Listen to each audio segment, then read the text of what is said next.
everyone, nice to see you guys here, and welcome to Final Fantasy XIV World and this serious movie. This is Christian Blackburn, supposed to be a hamster-feeding YouTuber at first, and now focus on game video.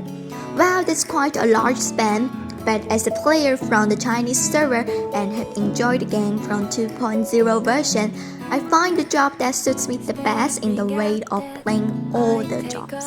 While tank, though the damage is not as high as DPS, is the job I play for a long time cause it's great pleasure. However, a dispute known for tank is, does it really work that when a tank is trying to use the skill of hit and run in large mob pools? Many say it does work, while the others argue that it is useless because your moving speed is slower than your mobs. Anyway, we still find lots of circling tanks, so in this series, we are going to explore this question in depth. The message is, the practicability of hit and run and availability of mitigation are completely different two concepts. Also, effective hit and run skill is controversial in mitigation. So the truth is, let's have a look.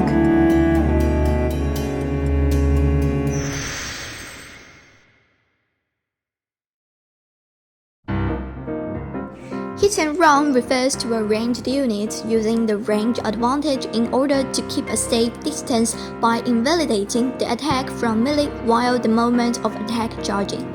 This back and forth is effective in treating your enemy. However, you are unable to make movements. While in Final Fantasy XIV, there's nothing for you to concern since you can enjoy the free trajectory without limitation. Tank belongs to melee units in 14. It aims to use hit and run for avoiding damage instead of creating more DPS, since you can just only your poor power single skills for catching your mobs. So again, can it work in mitigation? First, take a look at the attack arrangement in 14. Mobs are used to normal and repeated attack in physical or magical.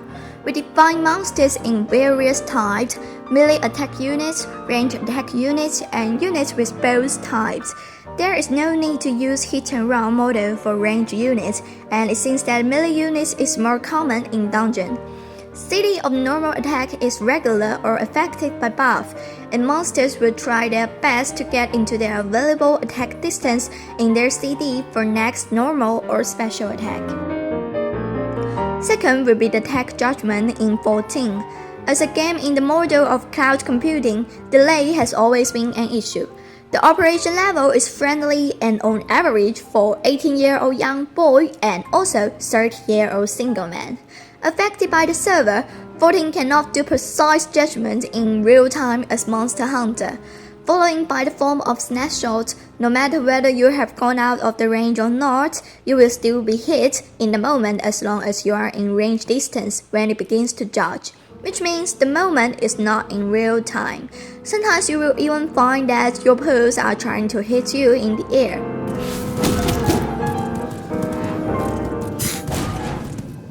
There are still something of hit and run mitigation we need to figure out in advance. First is the moving speed of pools. Before my experiments, I thought they have the same moving speed with players out of dungeons while being faster in dungeons. After several tests, I found that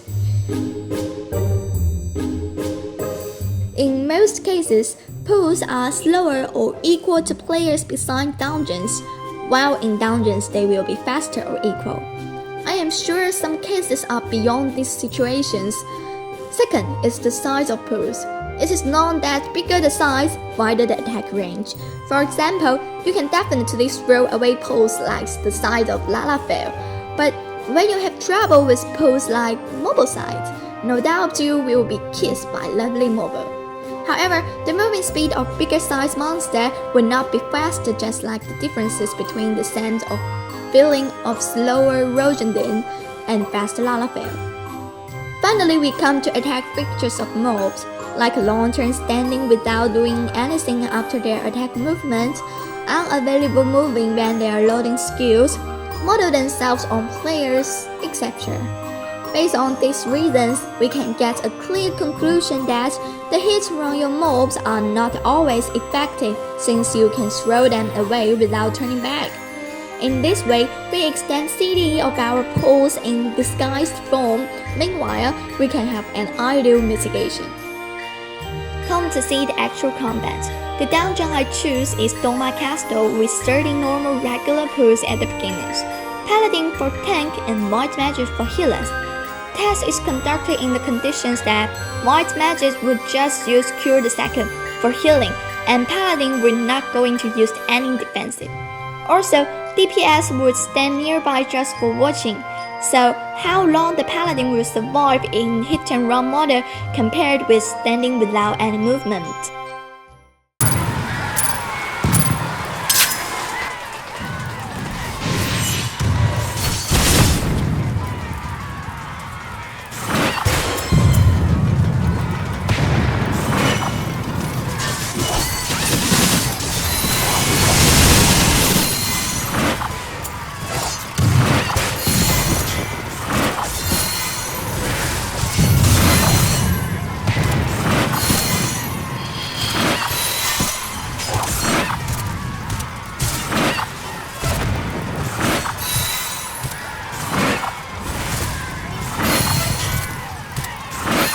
Finally, we can see, yes, using the skill of hit and run is confirmed that it is useful in mitigation. Meanwhile, this does not prove that it's practical, and actually it would be more advanced in that using your defensive skills for reducing damage would be more effective for DPS can have a blooming damage. In most dungeons for light party, you can just be concentrating in pushing more damage as DPS instead of worrying about defensive skills because the damage from mobs are very slow. But for one point, your mobs will be separating while checking you, and that will be inconvenient for your DPS to centrally giving damage of AoE. For the most effective AoE damage, I beg you would like to be a pillar for better enemy generation. Does the damage of mobs to hurt you a lot, it will be over soon. Making the conclusion, that is hit and run model can have an effective mitigation while less practical. However, in fact, the test for this model may be just too extreme or harsh. Though it shows the better aspect of this model, it does greatly affect the playing experience of your partners and efficiency of DPS. Be in heaven while running around with pulls at first, and then be in Tier 8, the most famous BBS in China, for next slacking off. That was a huge shock that still someone just leaves the party alone and runs everywhere he wants. In the text, we can see that the efficiency of mitigation is directly proportional to the range of circles. Smaller circles bring lower mitigation and the same influences for your partner. Thus, your running range should be flexible for actual combat. If you can't live to the great damage, then you can use the model. The name of the game is survival. After all, everyone will be shut down since the tank has spawned. In Burden's Metal, which has high level damage in pools, you can't help beginning to circle around in order to catch up your healing for survival. Just run if you can't handle it.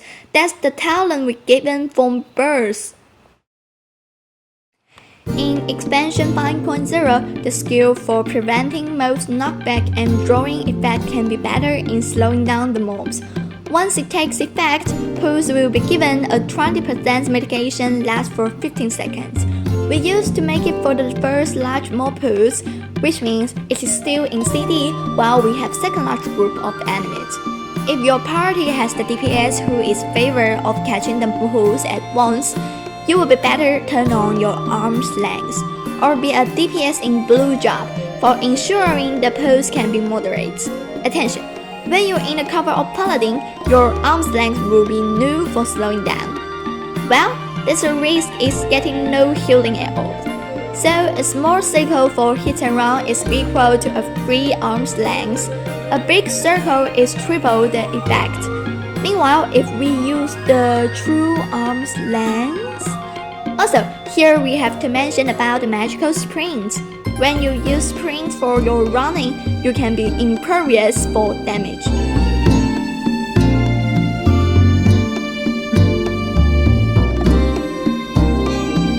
Do not waste any of your chance for sprint since it lasts for only 10 seconds. Okay, it is time for conclusion. I don't think anyone has already seen it. So far, we have proved that hit-and-run model is effective for mitigation. However, it truly depends on actual combat situation. Based on the normal rules for this game, using hit-and-run has become an established practice for every tank. Of course, someone would just not be able to control themselves for going straight and leaving his partner alone. Then he was knocked down. Do not forget to be flexible for different groups or pools and arrange your defensive skills much more than your arm's length, since circling around and moving all the time seem to be foolish and make your party get confused. Tell your members you are going to push your large mob pools in the way, especially for melee DPS. If they have challenged your special skills, please show the video link and invite them to watch the video. In a word, be conscious when you decide to use dangerous and uncommon hit-and-run. Well guys, again thanks for watching. Just let me know if you have any disagreement or appreciation. Comment me below the website and don't forget to subscribe if you are interested. The next episode will come soon for your support. Then see you!